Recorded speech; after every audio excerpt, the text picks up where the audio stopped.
da cabeza e agora facemos un corte lateral. E aí. Vale.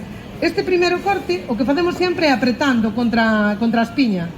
Así apretamos para conseguir o máximo de carne posible e que non nos quede no peixe.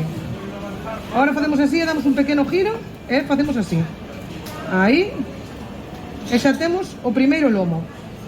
Cando nos quedan algunha espiña nesta parte, o que facemos é poñemos esta man protexendo o lomo sempre e dámoslle un pequeno empuxón así cara este lado.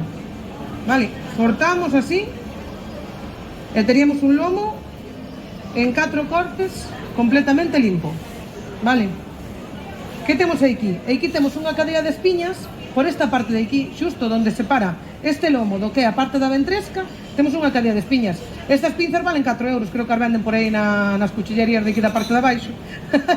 Entonces, simplemente o que facemos é tirar sempre de cara onde nace a espiña, tiramos para este lado, un pouquiño, e vamos desespiñando todo.